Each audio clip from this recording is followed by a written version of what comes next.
Today's podcast is brought to you by Audible.com. Get a free audiobook download at audiblepodcast.com/Sorgatron Media. Over 75,000 titles to choose from for your iPod, iPhone, or MP3 player. I'm getting awesome, you're getting awesome, we're getting awesome, yeah, that's what I said now. I'm getting awesome, you're getting awesome, we're getting awesome, yeah, that's what I said. Ladies and gentlemen, welcome. It's episode 12 of the AwesomeCast. Welcome the international listeners. Did you know last week we had more people from Russia watch this show, listen to this show, than any other country, including our own home country here in the States? Yes, it is the AwesomeCast. It's number 12. We are back to our normal time for you live watchers here at 7 p.m. Eastern in Pittsburgh. Chachi's already singing, but first we're going to introduce the regular co-host, Rob De La Creta, if this button works. And it does, yes. Yay! Look at that, working buttons, still in old-timey black and white fashion. Old-timey black and white, no. And I was worried because I just updated the software today, and of course, doing the day of show, that's always a good time to do that, isn't it? So, yeah. So how you doing, Rob? I'm tired. I think I'm still tired. I'm still tired from last week because I'm pretty sure I described myself as tired as last week as I did the week before. So I'm going to stick with tired. That's how I am. As long as we don't talk about the weather again, because I realized we did that on every show last week. But I'm glad to see daylight behind you. And also, joining us once again, a favorite amongst the audience, Chachi, Tony Walker, joins us live from a dungeon somewhere in Allentown, neighborhood of Pittsburgh, PA. How you doing, man? I'm alright. Thanks for having me again. Alright, your title's kind of disappearing you, but that's okay. It's alright. It's alright. Here, let me fix that. Oh, now he is adjusting. There's your shirt. Represent the PSL. Good to go. Good to go. Yin's team represent. Well, this week, of course, you know, we don't have like a topic per se, but rather a group became a topic because there is so much cell phone news that doesn't have to do with the iPhone. I thought it warranted just being lumped together in one deal. So to start off with, in order to anger us and remind us that RAA is still around and cares about us so very much. They look like they're trying to force or have Congress force us to have FM receivers in our phones. Have you guys been seeing about this? No, I just spotted it today, but I was thinking when I was reading a couple notes on it, when the iPod Nano came out and they rolled out the FM radio, everybody was really surprised, but I, as somebody who only moved to a urban area in the last 2 years, I didn't have an NPR or anything like that really to listen to. It was all really crappy local radio stations. But now I listen to FM radio every single day on my way to and from work and whenever I have a chance. And I was like, oh, wow, it'd be sweet to have an FM radio in my iPhone. I really hope they push that to the next release. But then when the iPhone 4 came out, I was so in love with everything else about it that I completely forgot to complain that there was no FM transmitter. And we've kind of gone away from we have our iHeartRadio apps on our phones and everything, or found other sources for our music. Like I'm really big on Pandora, or of course listening to some Twit network stuff if I'm into radio or podcasts or whatever. So there's a lot of competition there. But apparently the angle on this is the music labels and radio broadcasters are having a problem because radio, they hand over a lot of money to the music labels. It's a big source of income with them, and with the cell phones and us having all these alternatives in our cars and on the go, they're worried about their numbers and their pocketbooks apparently. So, well, you know what? I think more devices should have an FM radio on them. But is it something you think Congress should make a law for? Well, no, I honestly don't think it should be a law, but I mean, I think the way I see this is, first off, it's interesting that the RAA is trying to swing a big stick, so to speak, the same week that they said that, there's not much we can do about this whole net neutrality thing. We're just going to sit back and watch it happen. Mm-hmm. But we'll get to that later. But, a move like this, I feel like I can picture porch full of old curmudgeons rocking back in their chair saying, "You kids and your modern technologies, you should listen to some of the old radio. That's how you learn things." And to be honest, I thought they were kind of coming around, because we hear a lot, like, listen to, a little bit of Kiss here in the neighborhood. A lot, well, of course, half the stations I listen to are Clear Channel right over on the other hill. And you hear a lot about the iHeart Radio app, and I've been seeing tweets from local DJs that we know that get feedback from people listening in Atlanta, Georgia. Saying their show's better, but they're not restricted to the areas, like they normal would be. So but then again, this is the RIAA, not the radio stations in play here. So I guess there'd be a little. This would kind of be like Congress saying that all newspapers have to have a print edition and they can't just go digital. Or saying that all blogs have to have a print edition. Yeah, exactly. Like it's just it's silly. Yeah, exactly. That's other than that. There's a lot of coming announcements for phones. The most interesting developments is how the big push for games on phones in the past week. Of course, we got our iPhone. The big announcement from there was QuakeCon last week. John Carmack released a demo for his Rage engine. The next, for those who don't know, John Carmack is the mind behind the engine that's run Quake, that's run all the way back to Doom, Wolfenstein 3D. The Quake engines, the Doom engines that have run a lot of the video games over the last 10 years. They licensed this technology out. And of course, the engine running their next huge game, Rage, which is due out, I think, 2011, if I'm not mistaken, the late 2011, is demoed on iPhone 4. And, they said that it's going to be, it's going to be overtaking the PlayStation 2 and Xbox as far as performance. As of that generation. It's quite a statement.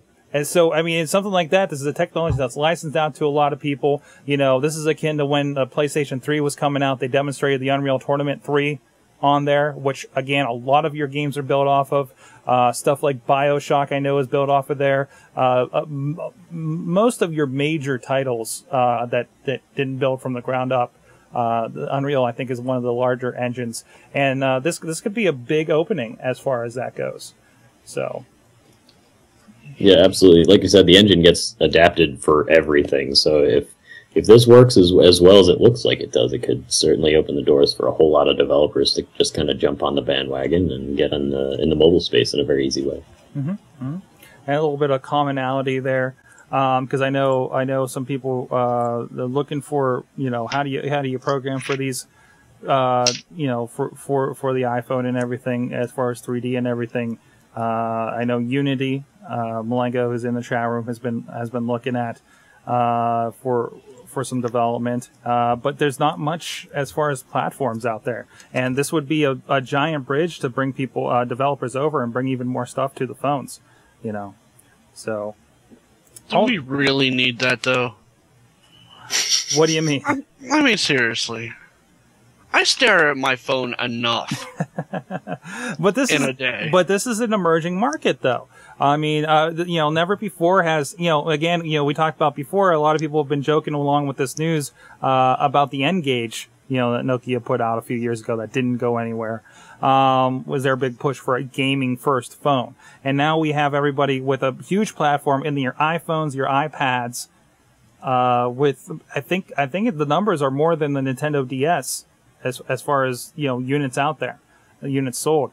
I mean, that's a big platform. It's a big chance for people to make money off of it, And a lot of people have it anyways. Exactly. That's what it comes down to. It's that's why a lot of more casual gamers are coming about. But the basis for this sort of mobile gaming explosion is that these people bought the devices anyway. It's not that I bought an Xbox 360 to play game to make a phone call. Rather, like I bought my iPhone to do everything I need to do work on. Just so happens I can also waste several hours in Godfinger if I want to. By the way, I'm out of Godfinger.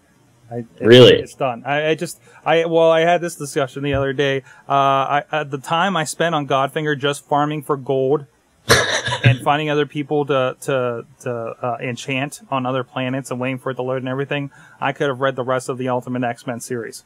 Yeah, so it got to be pretty frustrating. I have a bone to pick with those developers, and I haven't touched it in probably over a month, and just because it went from being a game where it was very casual and that you could do whatever you wanted, walk away for a few days, and everything would be fine when you came back, to being a game just like Farmville, where if you didn't come back at a certain time, you lost everything and you had done. I don't want to be sitting here before the show, like Leo Laporte, farming my crops and everything because they went bad overnight.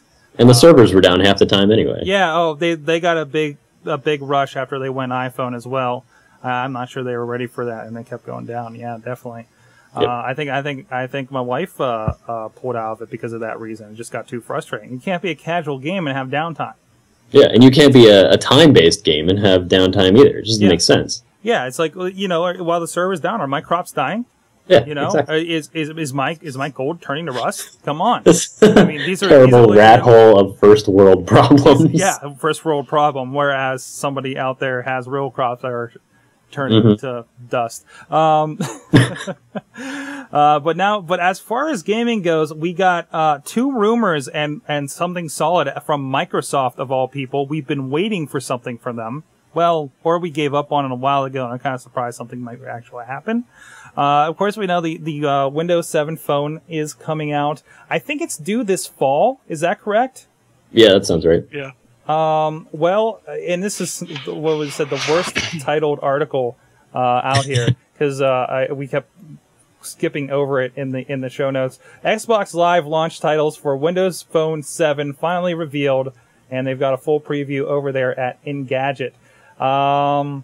The only way that headline could have gotten worse is if they named the Samsung device that it was on, like, specifically. There's just so much going on there. So apparently we're looking at, there's going to be franchises such as California. There's going to be your Halo Waypoint on there, which I think that's just like the community front end they have on, Xbox. Star Wars, Crackdown, Guitar Hero, and they're going to have a lot of new, I'm sure, more casual sorts of things. In total, the company will launch with over 60 game titles. That's impressive. Now I wonder if is this going to launch alongside the phone. So if you go over to Engadget, of course, we've got everything on our show notes, delicious.com/awesomecast. Have they mentioned anything about pricing for these games? For the games, scanning the article now, I'm not sure. They're showing it off on a Samsung tailored dev phone and an LG QWERTY model. As far as pictures, there's a lot of videos here. But interesting that they're, this is something people have been calling for years. We had the Zune service. We had like Windows Media Service, separated out. Finally, the Zune has been crossed over, and now it's providing the service for the Xbox. Finally, the Windows or the Xbox Live is crossing over to the phone to make things, connect there. It definitely gives a little bit of branding, as the most, name recognized console out there. That automatically gives the Windows Phone a little bit of play there just by name alone. Yeah, and as far as the price is concerned, over at what am I looking at? computerandvideogames.com. They said there will be multiple price tiers, but we are taking a console-like portfolio and pricing approach. There will be lower-priced games and higher-priced games, which tells us absolutely nothing. But I am curious to see if they're going to have games that match up with the console games, and doing the sort of thing where you can continue your game on your phone and then continue that game on your console. I can't imagine it being something to that effect. That means these phones have to be pretty powerful, and I wonder what they're going to compare, because all we're seeing so far that I'm seeing in this article are the avatar screen. So my avatar will carry over, which makes sense, and I can get a lighter. Well, that's pretty cool. But what's that, Josh? Oh, we're losing him. We've lost him. Josh, come back. He's dead, Jim. All right, we're gonna try calling him back. Can you? You want to get into some of the rumor articles there, Rob, while I fix them? Yeah, I can do that. All Let's see. What else do we have going on here? Rumors. There is Sony Ericsson working on a PSP phone. Everybody remembers the PSP. Still pretty active. With the proprietary format that kind of shot Sony in the butt when the... the UMD movies. I remember when the UMD movies got discontinued and there was just a giant box of them at Walmart for like $2 a piece. So Sony had a terrible run for a while. Yeah. I feel the Sony Ericsson partnership is the only thing doing them any The favors. person whom you're trying to reach is currently unavailable. Please leave a message after the... Thank you. Wonderful. I didn't know he was in Britain. Well, thank you, wonderfully English accented lady, for letting me know that. I'm going to turn that down next time I try. But anyway, this PSP device from Sony Ericsson, the rumor is that it would be a mashup of the Samsung Captivate and Sony's PSP Go. Rumored hardware of a 3.7 to 4.1 inch WVGA screen, Android 3.0, regular PSP buttons, camera 5 megapixels, 1 gigahertz Snapdragon, PlayStation branded. And interesting comments on augmented reality, which is something we haven't seen in any Sony devices yet, as far as I know. Yeah, really, the iPhone's the only one taking advantage of that. Yeah, well, I mean, you can definitely do it in on Android devices, but this is a mashup of all kinds of stuff that we've never seen before. Chachi, just to catch you up, where we went on to talk about the Sony Ericsson PSP something or other rumor. Did you have something you wanted to say on that last article before we lost you there? Yeah, I said that it's over because you can play Oregon Trail. That device wins. Yeah, you did spend a good bit of time on Oregon Trail at Mad Max one night. I did. With my phone. I killed 3 people. You killed 3 people. Yeah. They were all the kids, right? Dysentery's a bitch. Let me tell you.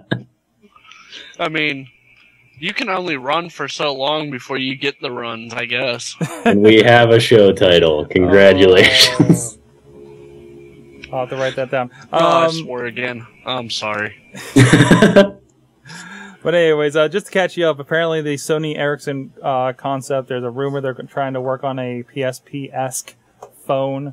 Running Android and with all sorts of fancy The Android features. is an interesting crossover there. So is it basically going to think just an Android phone with a PSP emulator? Or is it just going to be a PSP game phone that plays Android games? Well, that seems a little... I don't know. Yeah. But, hey, remember, the PlayStation 2 and 3 could run Linux. Yeah. So maybe there's something to that technology-wise. Or this could lead to the introduction of Sony-branded games into the Android store. There you go. Maybe there's a partnership there we don't know about. Because really, I mean, does Google have any semblance of a relationship with Google at this point? Not that I know of. There you go. They don't have relationships with many people, to be honest. And the other rumor, just because this is kind of interesting, I don't like to get too big into the rumors. Notice we're not talking about the iPhone, iPad, etc. rumors this week. Rumor: Nintendo and Nokia worked on a phone together. I did not notice the past tense when I marked this in here, apparently. So, apparently, in the early 2000s, the Finnish phone giant and Nintendo, according to Engadget, I believe, had plans to release a portable gaming device that doubled as a phone. Interesting. Yeah, so it seems like they may have worked on something, and then, judging by the timing of it, it looks like the market may have just gotten too hot for them, too much competition. Like when Sony worked with them on a CD drive for the Super Nintendo. Oh, yeah, I remember that. PlayStation, this device became the N-Gage. There's a little conspiracy theory for you right there. Most likely, they just didn't have the technology to do what Nintendo wanted to pull off. True. It just makes sense to think that they tried to clone something before cloning was available, basically. Or that Sony had the technology, but it was too expensive for it to make sense. Mm-hmm. Back in 2000, people certainly weren't dropping $200 on a phone. Right. Yeah, definitely. Or weren't they? Because, I mean, did we have the contract kind of set up that we do now? We did, but it was mostly for high-end business class smartphones, like people who had the Trio, stuff like that. Mm-hmm. And that was a pretty small section of the market. I mean, the biggest part that was and still is would be BlackBerries, but you didn't have anything that you would describe as a gaming industry really existing in the mobile space in 2000. We had everybody had their preloaded Snake and Breakout. Yes. And if you're lucky enough to get Tetris, you're doing pretty good.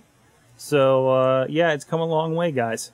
Yeah, I always hated the ads. It was like, oh, you can get Prince of Persia on select phones from Nokia and Samsung and, you know, whatever. And it was always iffy. I'm glad to see at least with these newer, smarter phones, we get some kind of standardization. And it's nice that I can take the games with me when I upgrade my iPhone. Mm-hmm. Especially as much money as we're probably putting into these devices software-wise. You know, again, Android too, you know.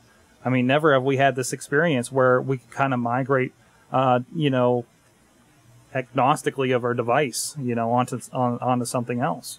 Yeah, people are just now starting to experience that between the iPhone and the Android platforms. Josh? I'm just happy that the phone remembers me. No, I if you follow me on Twitter, I tried rooting my phone. Didn't go so well. So I ended up having to basically unroot it and restore it to 1.6 manually, which was a pain in the ass. And a lot of my apps remembered that I had bought them. Awesome. Even though I had gone through all of this and basically removed any semblance of me owning this phone. Now, was that something that you logged in with your Google account and it just automatically retained everything? Right. Excellent, excellent. And I've heard of that. I've heard of, you know, especially a lot of the journalists that go through a lot of phones, they'll get like the new Droid or whatever, and their background is on their new phone.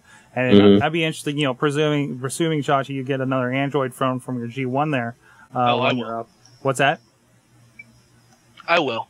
Yeah, of course. I'm not going iPhone. You're not going Windows Phone with their awesome Xbox features? Absolutely not. You don't want an Xbox branded Windows 7 Series phone, Series 7 Xbox Windows phone? No. In fact, if T-Mobile even offers me a Windows phone, I'll probably shove it up the reps. Yeah, family show. Let's move on. Yeah. But yeah, I mean, this, you know, all around there's a lot of talk. I mean, we have several different platforms here going on. And not to mention the Android has overtaken the iPhone as far as sales. You know, that could be an interesting move for, developers to actually kind of be looking that way now. Mm-hmm. The Android is well, right now it's kind of sort of positioned to take the lead, as people have more and more issues with the Apple approval process and applications being pulled for features that users are requesting, like what happened to the Camera Plus application. Yeah, actually, that's a good story we didn't touch on. Do you want to fill people in on what happened there? Yeah, Camera Plus is an application put out by Lisa Bettany, developed by the folks at Tap Tap Tap, and we talked about it here on the show before. Yep.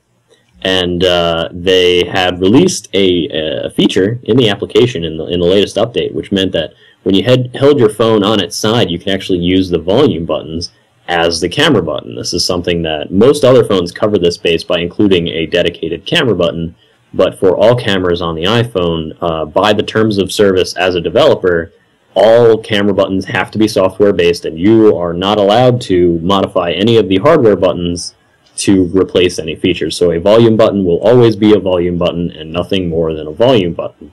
And so they released this update, and it got pulled from the store, and then they had put out something on Twitter. You can actually search for it if you look hard enough. If you have Camera Plus, if you're lucky enough to get it, you can browse around on Google. You'll find it. There is a website that you can go to that will kind of punch in a preference into the application, even if you have the original version, and enable this feature. Apple doesn't like that, and it's things like that that are going to drive people more towards the Android market. And considering how different the two are to develop for between the iPhone platform and the Android platform, I'd say if things continue the way they're going, and Android continues to succeed even after, if perhaps the iPhone comes to Verizon, then it makes a lot more sense for time and money to develop for Android and then see how that goes and maybe develop for the iPhone. It looks like I actually did a quick search for it because I do have the Camera Plus app, like we've mentioned before. It looks like there's some videos how to unlock. I haven't found it yet, so it's more than just a quick search. It's a lengthy search. It's a lengthier search. It was on there. They posted it on their Twitter stream, but they pulled it. Yeah. So, that kind of stinks. At least they made all their money before this happened. And there's actually been rumors. People have been suggesting, these are the guys. This Tap is the company behind a lot of different stuff. I guess it's the guys behind Mac Heist, which of course is a really interesting marketing. I don't want to say ploy. Experiment that's been done with shareware on the Macintosh. That's how I've gotten the software for the show. That's how I've gotten a lot of fun stuff for the Mac. And they're saying that this may have been a calculated marketing ploy. To gain attraction attention for the application. Even though apparently they've done pretty well, including Lisa Bentley has been mentioned to say, yes, I've gotten my check from it and it has changed my life. Changed her life, really. Changed her life. How do they put it? Not changed her life. I think it's pretty safe to say she's in a new tax bracket because of this. I had heard that the Camera Plus has only been out for a few months now, and they have made something like $5 million off it, or some ridiculous number. I wouldn't be surprised. And 30% of that is going to Apple, and Apple decided to pull the application. Mm-hmm. This is the only application I'm aware of that had a sweepstakes amongst the marketing for it. They had. She had her dream photo package set up that they would give away. So it was a lot. Hey, I bought it. I've told a lot of people to pick it up because I'm really as a very sub-novice photographer with my phone. I think it's a really fun app. I like it does some cool stuff. And I like to post them on the Facebook. So there you go. Hopefully they get that resolved and they get back up there. But that's one of those things. Maybe this with Android, we're going to see,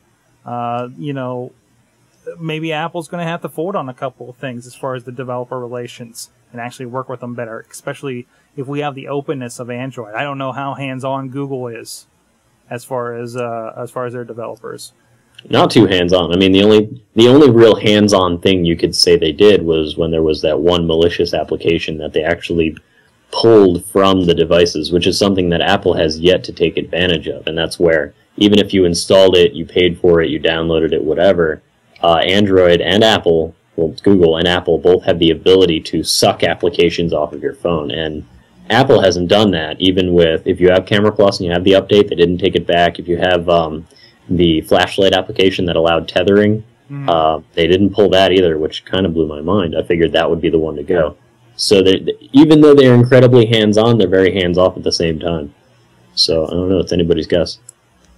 Excellent. Speaking of Android. Yes. Just Speak It. Introducing voice actions for Android. So I actually just found the statistic I was looking for. Looks like 25% of all mobile searches are done using voice search. No, is that overall? Because we do have an iPhone voice search with Google app, and of course it's built into Google or Android phones. I'm sorry, so that's pretty significant. Yeah, that's a lot. I mean, I never use it because I just can't really stand the idea of standing there with my phone and speaking into it when I could type silently. I turn off.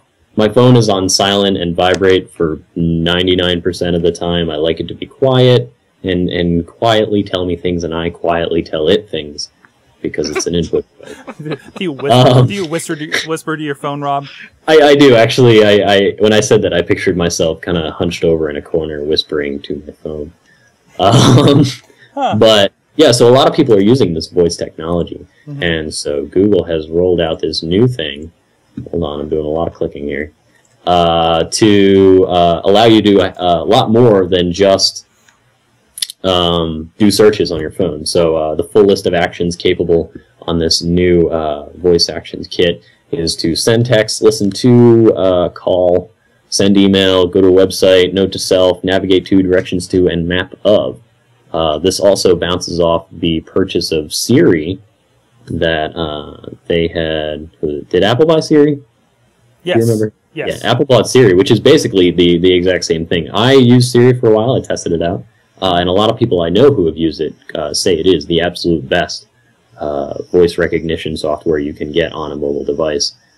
But the accuracy on this seems to be pretty good. I forget what the actual number was as far as but I think it was like something like 80% accuracy, which is pretty good considering it's not like the software of yesteryear where you had to, read out a sentence and it would dictate what your voice was, and it just kind of it's able to understand phonetics and things like that. I haven't really messed too much with it. I've installed it. It's just I moved it to the front page so I remember to use this thing. So like I guess you can find events.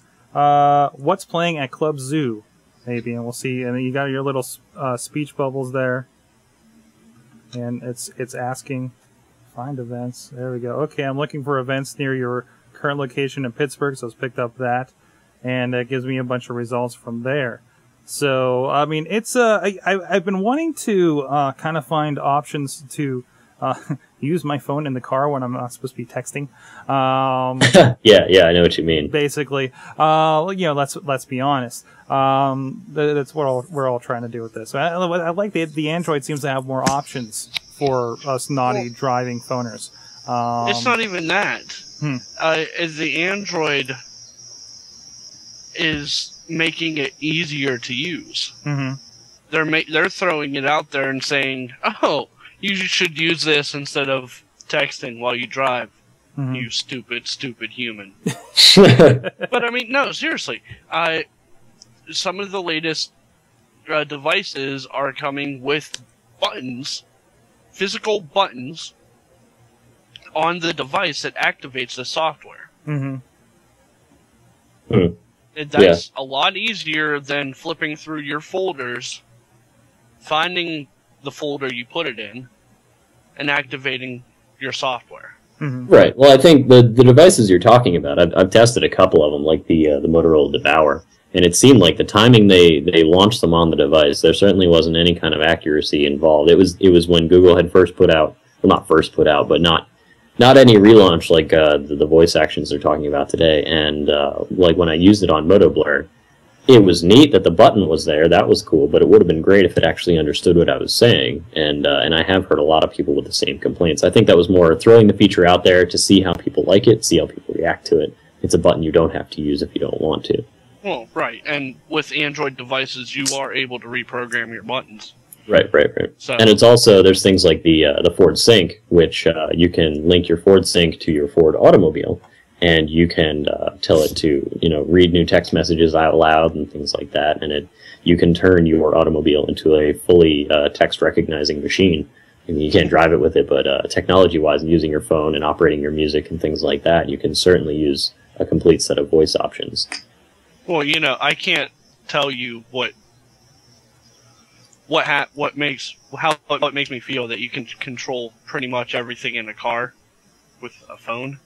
Mm. But it makes me very, very excited. Yeah, I'm definitely considering a Ford for the next car purchase after hearing so much about the sync technology. It's so hot. That's geek hot right there. It is. All right. It gives me such a huge nerd. Something we can't say on the show, but right. You know what we're talking about. All right. Brain. We're talking about brains. And speaking of Android and innovations and things like that, when Google started developing the Android operating system, they needed a Java machine. And as most of you know, Java, for the most part, is an open source thing put together by the lovely people at Sun Microsystems, acquired by Oracle in 2009. But Oracle is now suing Google, alleging patent and copyright infringement for basically taking a chunk of open source Java code, using that code to develop their own virtual machine, and then launching that virtual machine into Android. And this enters all kinds of gray areas involving software patents and things like this, and people are very worried that this could mark one of the many ugly stepping stones we're coming up to in just the last week involving net neutrality and all that good stuff, as in regards to what this means for open source, because Java has been an open source platform, except for the Java virtual machine, for as long as it's been in existence, as far as I know. And I'm curious to see if this is an Oracle move or a Sun Microsystems under Oracle move, because from the history of Sun, and they've only been under Oracle's umbrella for a year, I don't see Sun doing this, but they seem to be pretty upset about it. And I see this as more of a money grab. And the thing is, if this actually goes through, if they succeed in this lawsuit, it sets a really ugly path for anybody else who has ever used open source software to develop for something like a big platform like Android. Mm-hmm. Well, you know what? You're right. It is an open source program. And as we all know, open source means, here, play with this. Mm-hmm. We won't yell at you. And here's the rules that you have to abide by in doing that. But I think with something like Java and what they created, and for as long as they've run this particular, like, it's a staple in the internet. Hmm. So I think because of that, there's kind of like an unspoken rule where they're just like, yeah, you couldn't do that. You shouldn't do that. Yeah, and the issue here is that apparently the whole time, the implementation on the Android platform has been against something in the rules set out by the open source license, which all this stuff has. And it's just been kind of glossed over by Sun. I guess I don't know whether it's great the platform's getting out there in this basis, so we're not going to worry about it as far as Sun was concerned, or maybe just they had bigger things to worry about. Who knows where they were when they decided to get bought by Oracle, right? But, well, Sun has a history of being extremely loose in regards to following who has been using and developing their technology for commercial purposes or not. They've always been very, free-thinking and open to the idea of, we made it, we're proud of it, and if you want to do something with it, that's cool, and we don't care because we're Sun Microsystems. But it seems like Oracle has steered them in a different direction. Right. It's not, as much as we want it to be, it's no longer Sun. Yeah. Mm-hmm. I mean, this is all up to Oracle now. Yeah. So, I mean, what used to be cool may not be cool anymore. Mm. And it's not like they can go back and be like, oh, you can't have the code anymore. Right. Because it's already out there. Yeah. And there also doesn't seem to be, there is the relatively long legal documents detailing what Oracle is saying against Google, but it seems like nobody has really dug into the nitty-gritty of exactly what they're looking after, except for the fact that they use pieces of code to develop a Java machine. There's also, Google did hire a few Sun Java engineers over the last decade, people perfectly capable of manipulating open source code to create something very powerful that Sun wouldn't care about, but Oracle would care a whole lot about. I think for a more geeky look at this, CNET actually has an article up that I came across while we were talking about this, why Oracle not Sun sued Google over Java. It does get into a lot of stuff about the GNU, General Public License, how it applies to this, how apparently Google didn't want people like Samsung worried that they'd have to release certain portions of their source code in relation to the phone because of this. So it looks like it goes a little bit more into understanding this. Hopefully we come to understand, because I'm sure we haven't heard the last of this in the next couple of weeks. So, but this is one of those. War. What's that? I said this is a war. Oh, this is a war. I mean, there's stuff like this that's come out 3 years ago that's just getting settled in court. That is probably for dead technology that doesn't even matter anymore, other than somebody getting a paycheck for using it. So, I mean, it's going to be one of those things. I don't think this is going to really affect your phone, Chucky, or anything like that. No. But it's still an interesting development, and it's definitely going to make people kind of worry that do operate under open source and everything. So, I mean, if anything, they're just going to be like, all right, well, can we put Java on our phones? We're sorry. We just thought, we would try our own thing. It's not I like mean, it's only a $6 million lawsuit, and they can kind of afford it. yeah. I mean, it's not like Google doesn't have money to pay for it. They're like, oh, I'm sorry, It's like, Yeah, I mean, Google's probably already wrote the check. oh yeah, they're like, oh, okay, this is the one that was aside for the sun thing in case they ever figured it out. It's going to go towards green energy, but yeah, we got to make sure the lawyers aren't after Yeah, this it, is so. definitely something that when it passed through their legal department, they put a big red star on it and stuck it to the wall of things to look out for. You're like, up. That. Oh, right there. That's this one. All right, here we go.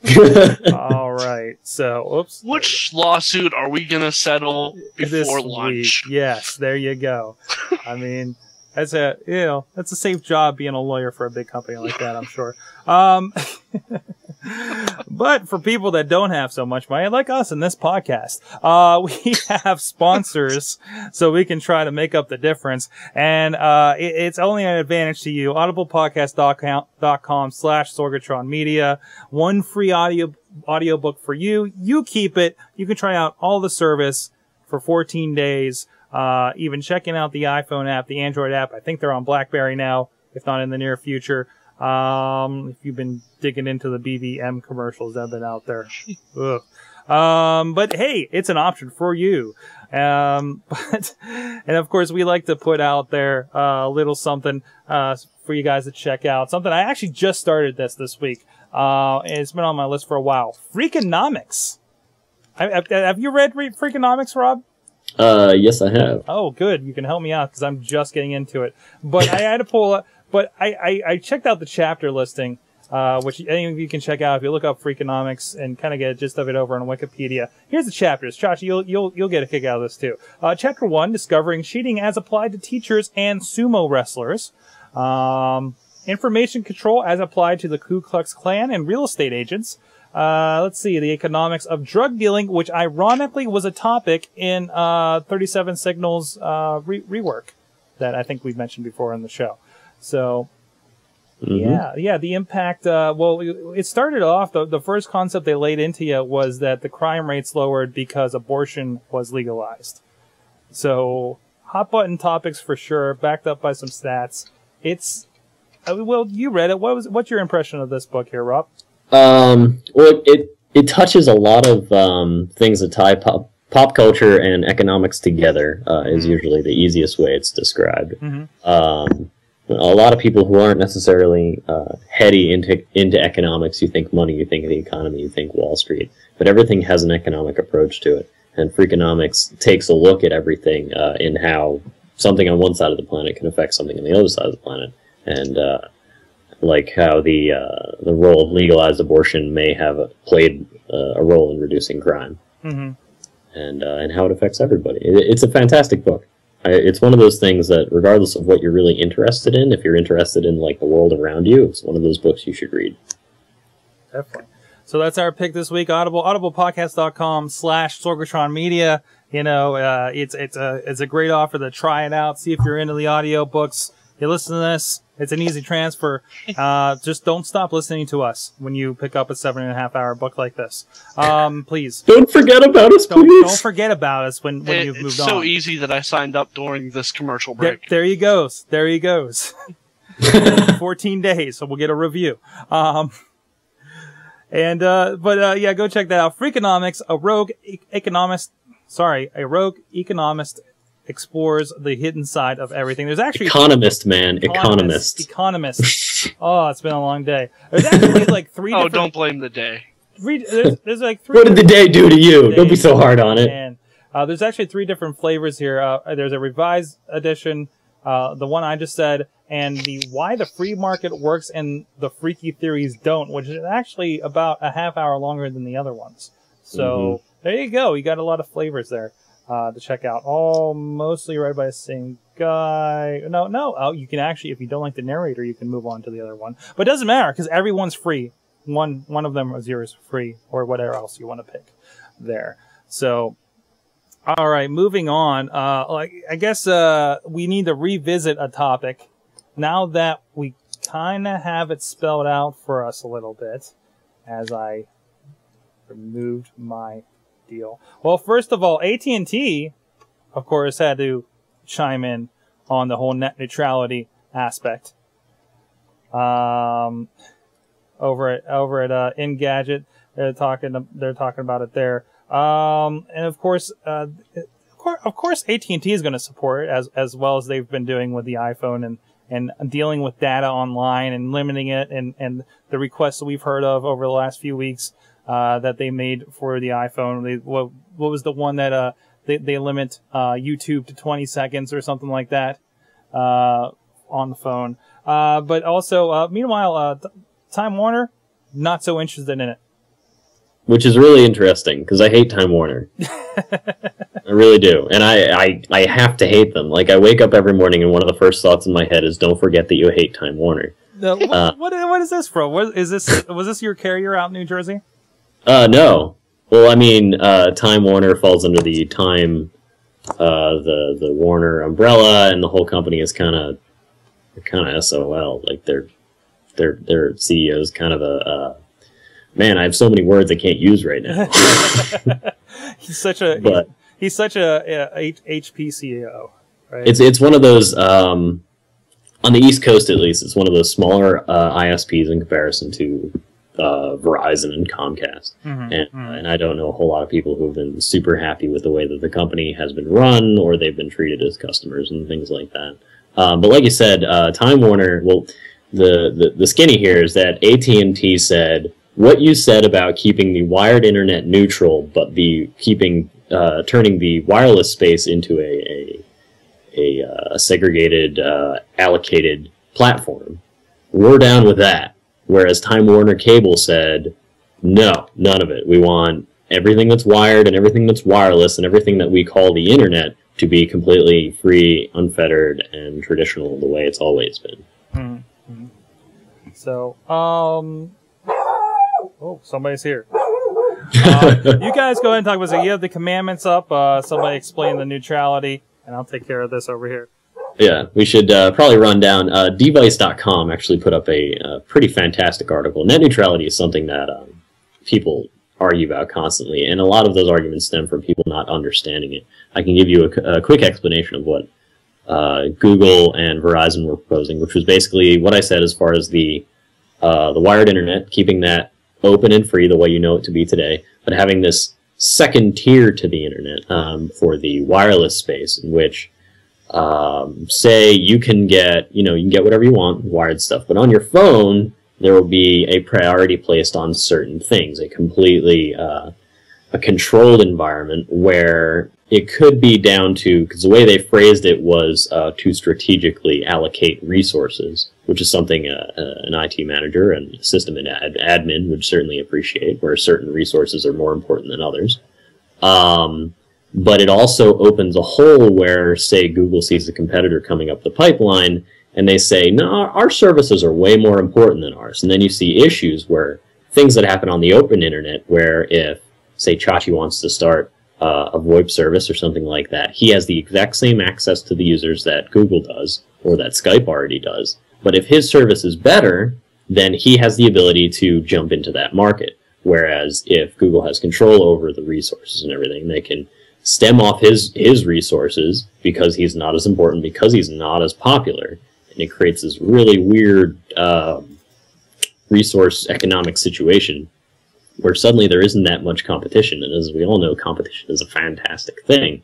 And it is one of the reasons that we've had so much evolution in the internet and technology services over the course of the last 10 years, as we're still applying Moore's Law to everything, and things keep growing and getting faster and growing and getting faster. But we don't have enough broadband competition in the U.S. It makes me laugh. Yeah. Listening to you talk. Sorry, yeah. No, this whole thing made me tear up. Yeah, it's tough because I can understand. I think I said this last week. I mean, I can understand the honest implications of wanting to control your resources, as having been a system administrator plenty of times. We all are system administrators to a degree. You administer your own computer, and if you have a YouTube video open and you realize that the YouTube video you're watching is affecting the rendering of your video, you're going to close YouTube. That is administering your resources, and in very slight happy terms what Google and Verizon are suggesting they be able to do. But giving them that sort of control is where you get into trouble. Right. And I mean, at what point did Google wake up and just decide, you know what, we don't have enough control over the internet?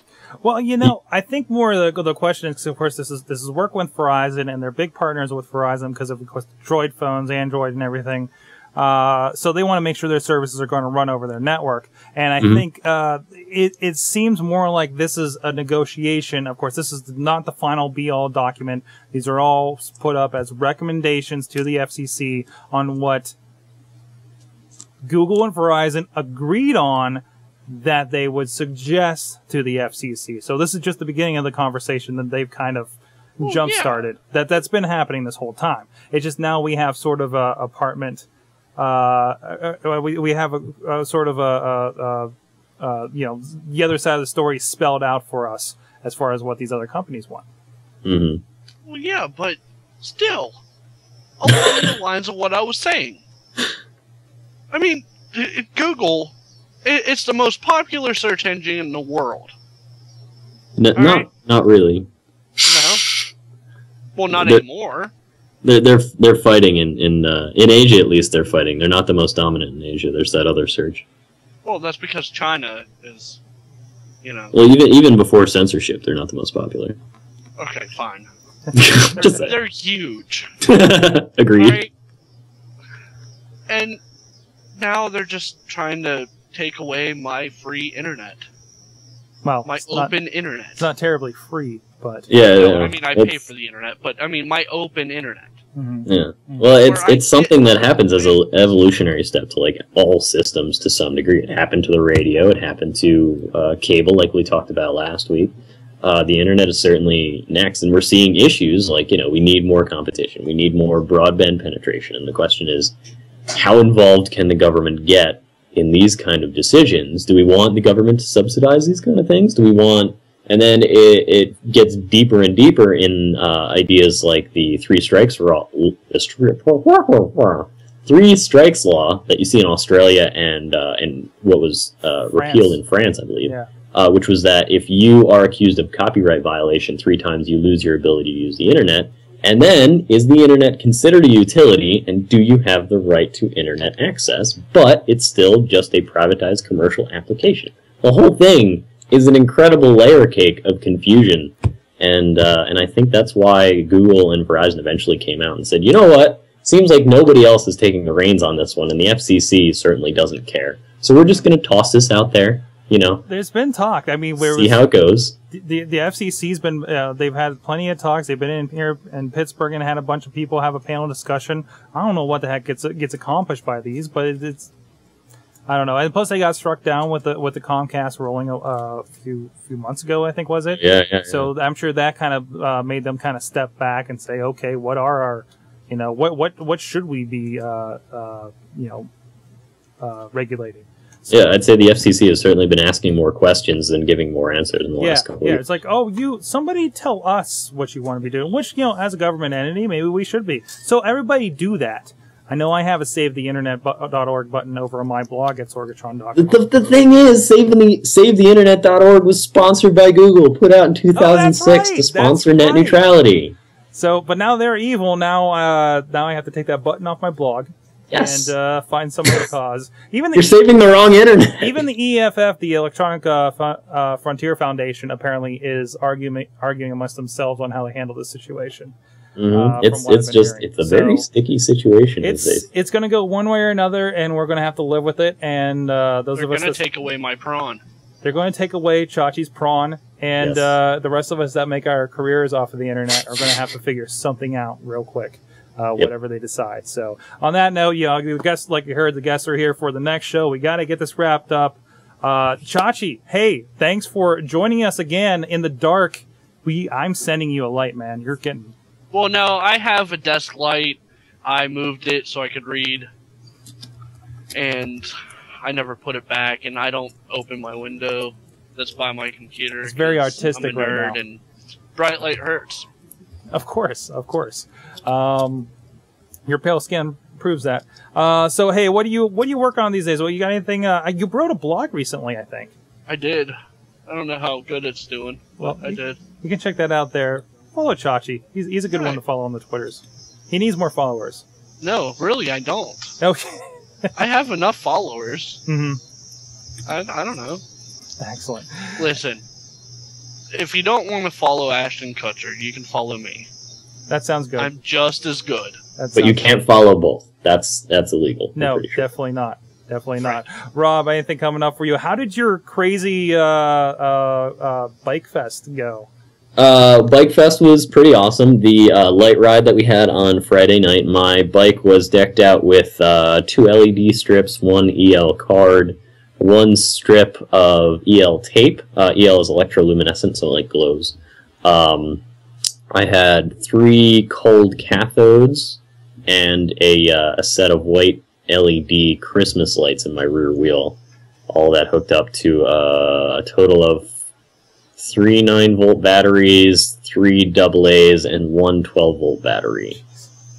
It was kind of complicated and kind of bright. But the ride was pretty sweet. Like 50 people showed up. I also, this week, I don't know if you saw, I think it's my accomplishment of last week, actually. I built a steam engine. I saw that, and I laughed. It was funny. How's it work? How does it work? As in, does it work well, or how does it actually work? No, I meant, does it work well? It does work pretty well. I have plans of strapping it to a little wooden cart and turning it into a car. I might actually geek out like way further than I should and give it an electronic servo and a set of brakes so I can drive it around work. Awesome. Yeah. So that's what I'm doing. If you want to check out that video of my little steam machine, it's on the Twitters at ROBJDLC. And if you want to see what else I'm doing, that is ROBJDLC.com. Excellent. And of course, you can find me at Sorgatron.com, at Sorgatron on the Twitters. Things are going to be hectic the next couple months for me, so there'll be stuff. I'll write things when it comes. You know, Scott Pilgrim review up there last week, which I know Rob you saw last night. It was amazing. Go see it. Yeah, if you're have played any video games in the last 20 years, you need to go see that, and you'll probably get most of the jokes. So, on that note, we got to run out of here. AwesomeCast number 12. Thanks for joining us. We're here at 7 p.m. Eastern every Tuesday. I have buttons for these. What we have here. This is, oh, look, it's a website. We have Twitter at AwesomeCast. Contact us. Contact at awesomecast.com. We do have a phone number. We'd love to hear from you. 412-25-ACAST. That's 412-252-2278. And yeah, we'll see you guys next week. Thanks, Josh, for joining us. We'll see ya.